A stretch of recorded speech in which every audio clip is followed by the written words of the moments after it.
નમસ્કાર, મંતવ્ય ન્યૂઝમાં આપનું સ્વાગત છે. હું છું કુંજ. સુરતમાં આજે બુડિયાને ગભેણી ચોકડી પરના ફ્લાયઓવરનું લોકાર્પણ સીઆર પાટીલે કર્યું.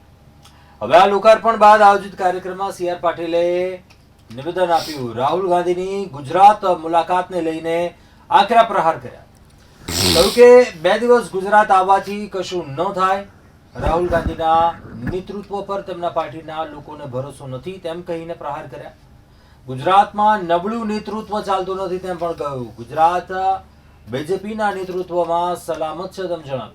તો બીજી તરફ કોંગ્રેસનું પણ અધિવેશન થયા બાદ કોંગ્રેસ કાર્યકર્તાઓમાં પણ એક નવો જુસ્સો અને ઉત્સાહ જોવા મળ્યો છે. કોંગ્રેસ તેના કમબેક કરવાના પ્લાનિંગ સાથે ચાલી રહી છે.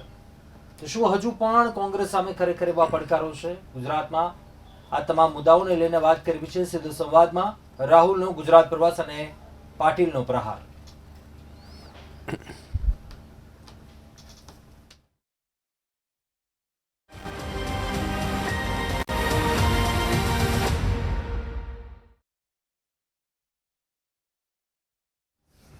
આ જ મુદ્દા પર ચર્ચા કરવા માટે આપણી સાથે જોડાયા છે પ્રફુલભાઈ ત્રિવેદી, મંતવ્ય ન્યૂઝના એસોસિએટ એડિટર છે, મુકેશભાઈ પંચાલ, કોંગ્રેસ નેતા છે.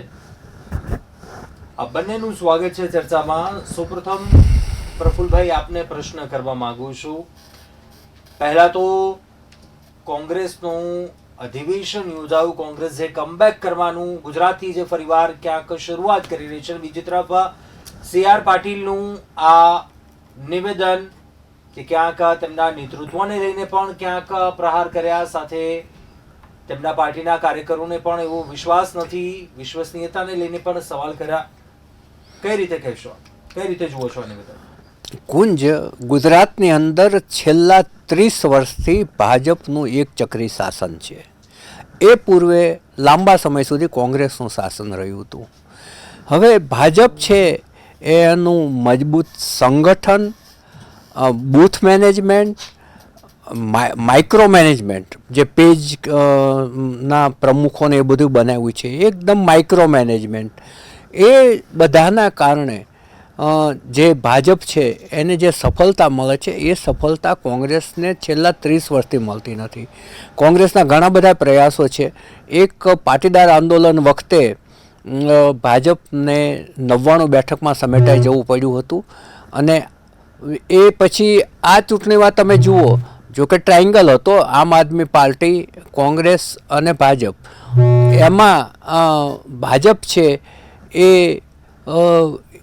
157 બેઠક સુધી પહોંચી ગયું, અને ત્યારબાદ પક્ષ પલટાને જે ત્યાં ગયેલા એના કારણે બેઠકો વધી.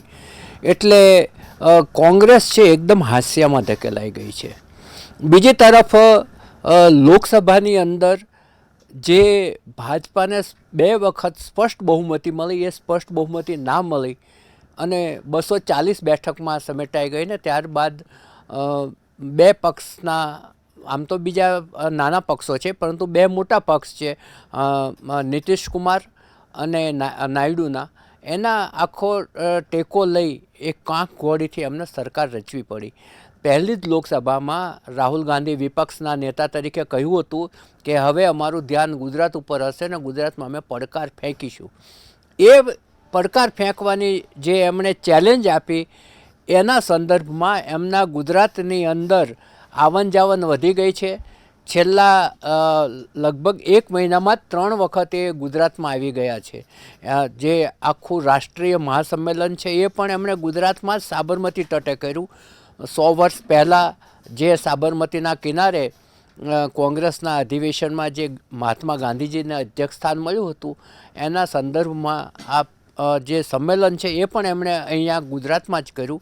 અને એ પછી એમણે ગુજરાતનું સંગઠન મજબૂત કેમ બને, જે ભાજપની સાથે જોડાયેલા છે અને ભાજપને બી ટીમ તરીકે કોંગ્રેસમાં રહીને કામ કરે છે, એમને જુદા તારવવા પડશે, એ બધી વાત કરી. જિલ્લાને પ્રમુખોની નિમણૂક કરીને એને મજબૂત બનાવવાની વાત કરી.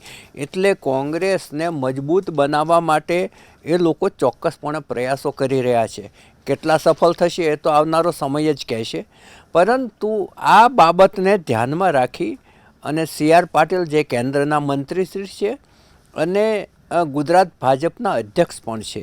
એમણે આજે હજીરા ધુલિયા નેશનલ હાઈવે પર બુડિયા અને ગભેણી ચોકડી પર બનેલા ફ્લાયઓવર બ્રિજને જ્યારે ખુલ્લા મૂક્યા ત્યારે એમણે પ્રવચનમાં રાહુલ ગાંધી ઉપર નિશાન તાક્યું હતું અને એમણે સીધું જ એમણે કહ્યું હતું કે રાહુલ ગાંધીના નેતૃત્વ પર તેમના પાર્ટીના લોકોને જ ભરોસો નથી. કોઈ 2 દિવસ આવજા કરે એનાથી ગુજરાત તેમનું થઈ જશે. એમણે એમ પણ આગળ જતાં કહ્યું કે લોકો ક્યારેય નબળું નેતૃત્વ પસંદ કરતા નથી. વડાપ્રધાન નરેન્દ્ર મોદીના નેતૃત્વમાં ગુજરાત સલામત છે. વિકાસ 100% નિશ્ચિત છે. ગુજરાતનો વિકાસ માત્ર નરેન્દ્ર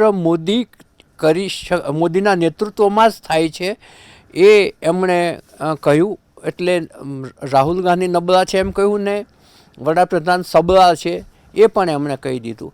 પરંતુ આજે કોંગ્રેસની જે ગતિવિધિ ગુજરાતની અંદર વધી ગઈ છે એની ચોક્કસપણે ગંભીરતાપૂર્વક નોંધ લેવાઈ રહી છે. એ CR પાટીલના આ પ્રવચન પરથી આપણે કહી શકીએ કે એ લોકો કોંગ્રેસની ગતિવિધિ ઉપર નજર રાખી રહ્યા છે.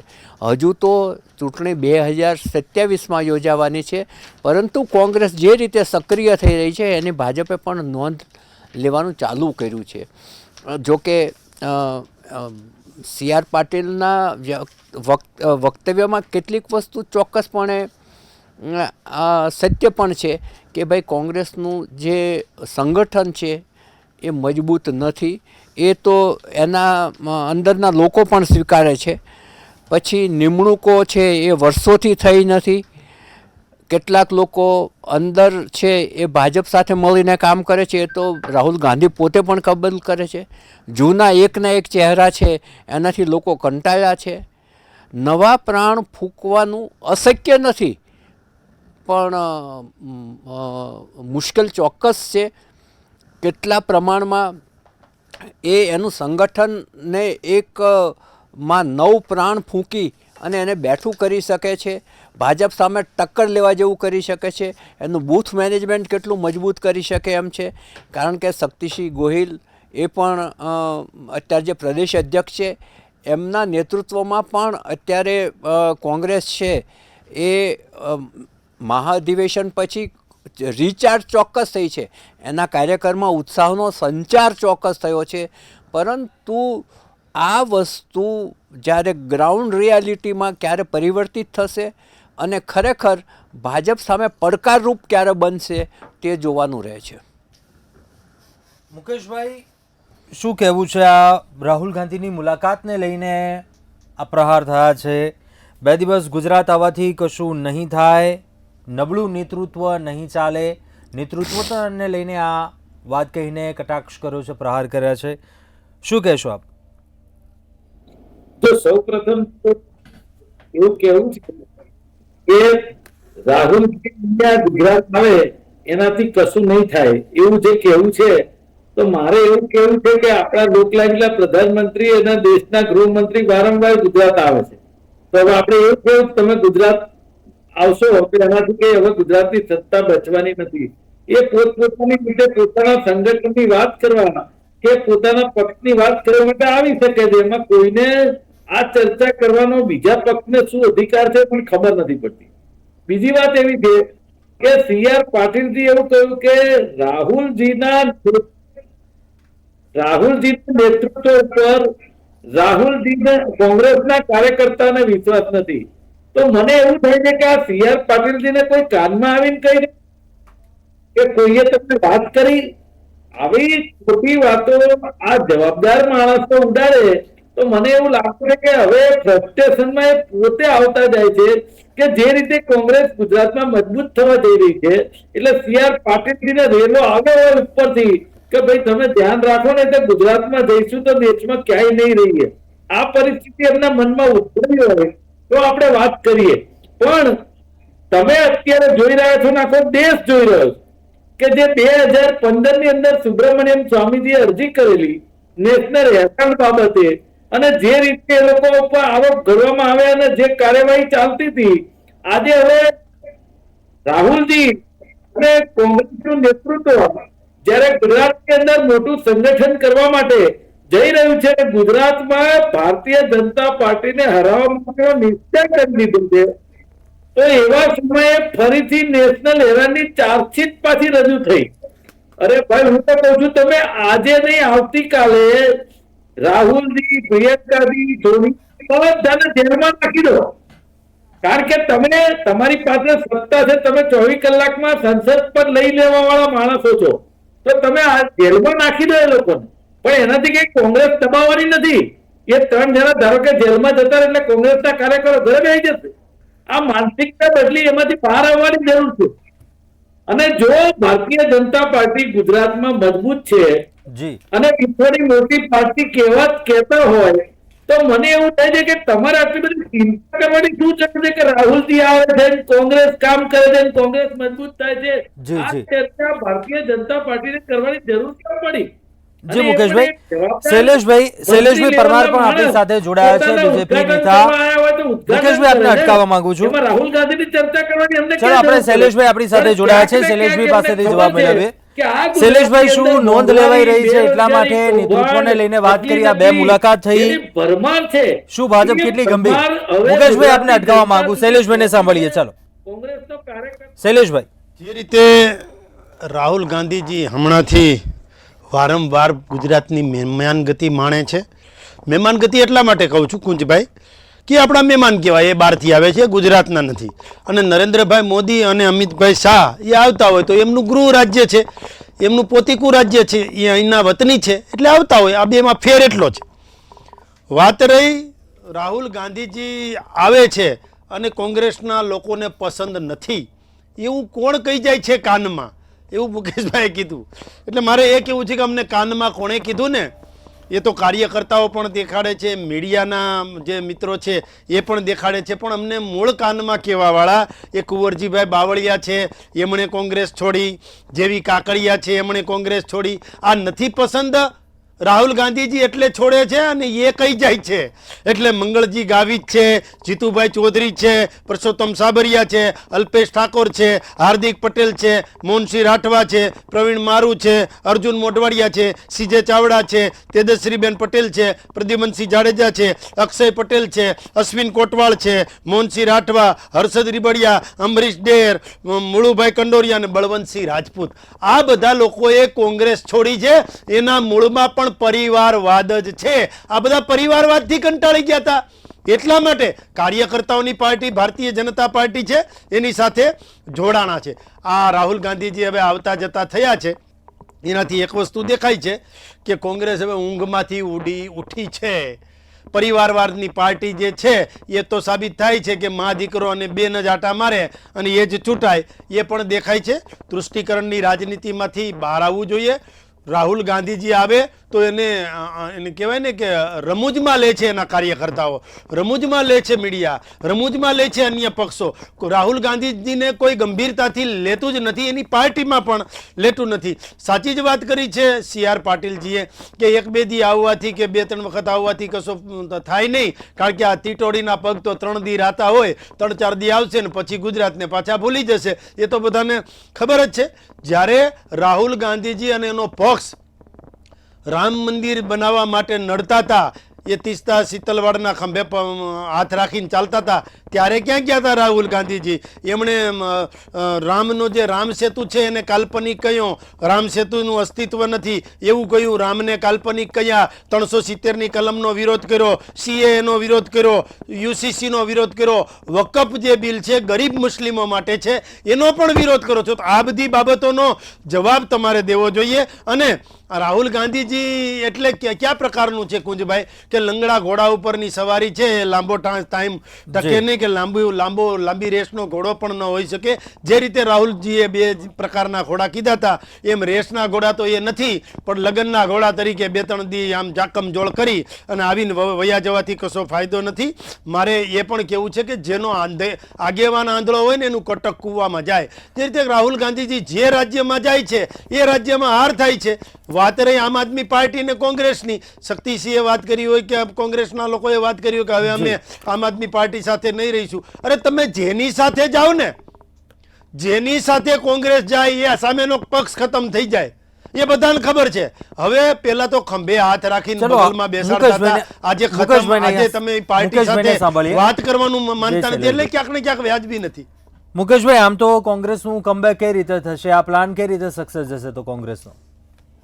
જો જે રીતે રાહુલજીની અને જિલ્લા પ્રમુખો સાથે મીટિંગ, તાલુકા પ્રમુખો સાથે મીટિંગ, કાર્યકર્તાઓ સાથે સંવાદ, એની અંદર ગુજરાતમાં 100% મજબૂતી આવી છે. એ જ દેખાય છે કે CR પાટીલજીના પેટમાં રેડાયેલું તેલ, અત્યારે પેલા પ્રવક્તા બોલી રહ્યા છે કે એમને કોઈ સિરિયસ લેતું જ નથી, તો તમે શું કરવા લ્યો છો ભાઈ આટલું બધું? રોજે રોજ તમારા કેન્દ્રીય મંત્રીને બોલવાની જરૂર પડે, આટલું સિરિયસ તો તમે લો છો. તમારે શેના માટે સિરિયસ લેવું પડે?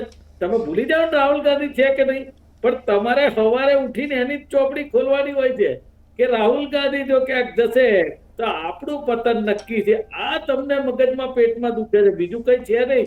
બાકી 100% ગુજરાતમાં પેટા ચૂંટણી બંને કોંગ્રેસ જીતશે અને તમને ગુજરાતમાં હરાવશે.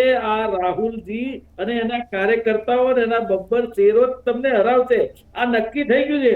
અને એવું નથી કે માત્ર એમના સંગઠનથી કે મહેનતથી તાત્કાલિક હરાવી દેશે.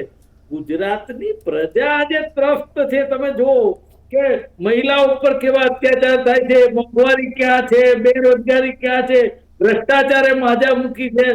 તો મારું કેવું છે કે ગુજરાતની અંદર વણથંભી વણઝાર છે પ્રશ્નોની. અને તમે જ્યારે પેપર ખોલો, ટીવીની સ્વિચ દબાવો, તમને કૌભાંડ સિવાય કઈ દેખાય છે? તમે કેજરીવાલની વાત કરી ને, આ કેજરીવાલ તમારી બી પાર્ટી હતી પહેલા પણ અને આજે પણ છે, જેની ખભા ઉપર તો તમે 2013 ના એન્ડમાં આંદોલન કરી અને 2014 સત્તા ઉપર આવ્યા હતા. એ તમે ભૂલી ના જાઓ કે કેજરીવાલ તમારા જ હતા. આજે હવે તમને એવું લાગતું હોય કેજરીવાલ આમ છે ને તેમ છે, બાકી એ તમારા જ હતા, તમારા જ રહેવાના છે. અને જે નીકળ્યા એ તમને ખબર જ છે. પણ આપણે એ વાતમાં ન પડીએ. ચોક્કસ હવે અત્યારે નીતિ કોંગ્રેસ પક્ષની રાહુલજીની એક જ રહી છે કે અમારે ગમે તેમ કરીને ગુજરાતમાં સરકાર કોંગ્રેસની લાવવાની છે. એ લાવીને રહીશું. એના માટે તાલુકે ગામડે જે બૂથના સભ્યો છે એ પ્રજા સમક્ષ અત્યાર સુધી જે જતા હતા એના કરતા 10 ટાઈમ 10 વાર જવાનું. અને એ કાર્યકર્તાઓમાંથી જ નેતા ઉભો થશે. અને જે પરિવારવાદની વાત કરો છો ને, તો આપણા દેશના ગૃહમંત્રી છે ને, એમના દીકરા કઈ સીટ ઉપર બેઠા છે? જરા કહેજો ત્યાં પરિવારવાદ ક્યાં આવે છે? કેમ ICC માં બીજું કોઈ નહોતું તો એમને બેસાડવા પડ્યા? એટલે પરિવાર વાત તમારામાં ખડબડે છે એની વાત પેલા કરો. પછી એ ગમે તે રાજ્ય હોય કે ભારત દેશ હોય, દરેક જગ્યાએ તમારામાં પરિવારવાદ છે અને પરિવારના લોકોને ટિકિટો આપો છો. તમે હિન્દુ મુસલમાન, રામ મંદિર, એકબીજાને ઝઘડાવા, એના સિવાય તમે ગુજરાતમાં મત લઈ શક્યા છો ખરા? તમે જો વિકાસ જ કરતા હોય તો તમારે આડાઅવળા મુદ્દાઓ લેવાની ક્યાંય જરૂર જ નથી.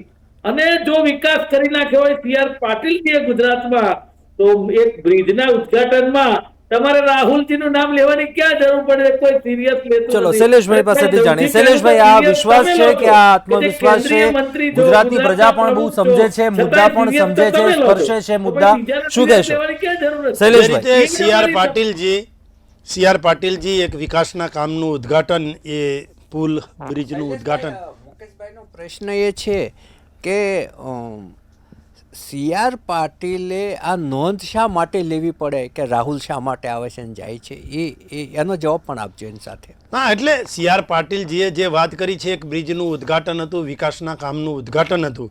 એ ઉદ્ઘાટન સમયે આદરણીય પેજ સમિતિના પ્રણેતા, ગુજરાત પ્રદેશ ભાજપના અધ્યક્ષ અને કેન્દ્રીય મંત્રી શ્રી CR પાટીલજીએ જે વાત કરી છે કે ભાઈ રાહુલ ગાંધીજી હમણાંથી મહેમાનગતિ બહુ માણે છે, એ પ્રકારની વાત હતી અને આવો એન જાવન કરે છે, એ પ્રકારની વાત હતી. પરંતુ કહેવાનો મતલબ મહેમાન આવે તો બધા નોંધ લે, એમાં વાંધો શું છે? પણ આવી રીતે આવતા જતા રહેજો, આવતા જતા રહેશો તો કંઈક થશે. બાકી 2-3 દિવસ આવવાથી અથવા તો 2-3 દી આટો મારવાથી કશું જ નહીં થાય. તમારે આ લાંબા ગાળાની મંજિલ છે, એટલા માટે કીધું છે. અને એમ પણ કહ્યું છે કે રાહુલ ગાંધી આવે કે ન આવે, ગુજરાતમાં કશો ફેર પડવાનો નથી. અત્યારે 2 વિધાનસભાની ચૂંટણી છે, વિસાવદર અને કડી.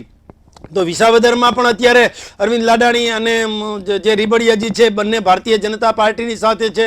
કડીમાં પણ જે કરશનભાઈ સોલંકી હતા એ પણ ભારતીય જનતા પાર્ટીની સીટ ઉપર જ ચૂંટાયેલા હતા. એટલે બંને ભારતીય જનતા પાર્ટીના કાર્યકર્તાઓ હતા અને એની સીટ ખાલી પડી છે. એટલે લોકો એ સીટ જીતાવશે જેને ભારતીય જનતા પાર્ટીની આવશે.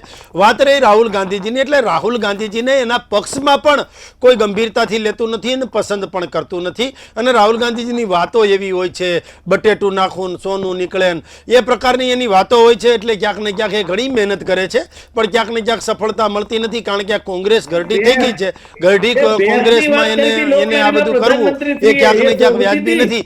રાહુલ ગાંધીજીને ક્યાંક ને ક્યાંક જોકરની જેમ બધા લઈ રહ્યા છે, એવું કઈ બહુ કઈ મહત્વનું છે નહીં. પણ નથી કહેતા બડા હુઆ તો ક્યાં હુઆ જૈસે પેડ ખજૂર, પંથી કો છાયા નહીં ઓર ફલ લાગે અતિ દૂર. એટલે આમાં મોટો માણસ થાય, કેન્દ્રીય વિપક્ષના નેતા થાય, એ ગમે એવડા મોટા થાય પણ એમાં ગરિમા જેવું કે એમાં કઈ બીજું હોતું નથી ગરિમા જેવું. એટલા માટે એમાં કોઈ પસંદ કરતું નથી. એમાં પાટીલજીએ થોડુંક સાચું કહી દીધું એટલે કોંગ્રેસના પેટમાં તેલ રેડાનું છે કે માંડ માંડ રાહુલ ગાંધીજી આવે છે ને એમાંય પાછું તમે આવું બધું કરો. અને એમાંય પાછું આમ આદમી પાર્ટી તો હવે ખસી ગઈ છે, કારણ કે લાંબુ ગઠબંધન તમારે રહેતું નથી. લાંબુ તમારે કોઈ પણ તમારો એક પણ સંઘ કાશીએ પહોંચ્યો જ નથી. તમારું કોઈ આ મુકેશભાઈ અત્યારે બોલે છે ને પ્રફુલભાઈ, તો કાંઈ નક્કી નહીં, કાલે પાછા એ ભાજપમાં આવી જાય. અત્યારે બોલતા હોય પાછા એ ભાજપમાં. એટલે કોંગ્રેસના કોઈ આગેવાન કાર્યકર્તા કાંઈ નક્કી નહીં. જયરાજસિંહ પરમાર છે તો એ આગલા દિવસે ડિબેટ કરતા હતા, પછી ભારતીય જનતા પાર્ટીમાં હતા. ખબર છે બધાને, મુકેશભાઈને ખબર છે કે કોંગ્રેસ અત્યારે ડૂબતી નાવ છે. કોંગ્રેસ સાથે કોઈ ચાલવાનું નથી. કોંગ્રેસ હવે છેલ્લા 10-20 વર્ષથી પણ નથી અને આવતા 20 વર્ષ પણ સત્તામાં ક્યાંય આવવાની નથી. બસ ખાલી આવી રીતે ચાલ્યા કરવાનું છે. દૂધમાંથી પૂડા કાઢે રાખો ને હિસ્સો કરે રાખો અને મુંગેરી લાલ કે હસીન સપને જોયા કરો. આ સિવાય બીજું કંઈ છે નહીં. મુકેશભાઈ જાણે છે.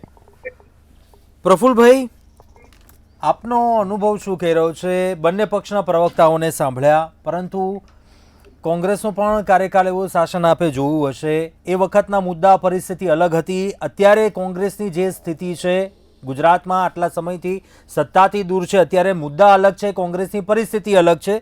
શું પડકાર કોંગ્રેસને રહેશે? મુલાકાત શરૂ થઈ છે રાહુલ ગાંધીની. ભાજપે પણ આપણે એ વાત ન નકારી શકીએ, ક્યાંક નોંધ લીધી છે. કોંગ્રેસમાં પણ કાર્યકરોમાં એ ઉત્સાહ દોડતા થયા છે કાર્યકરો.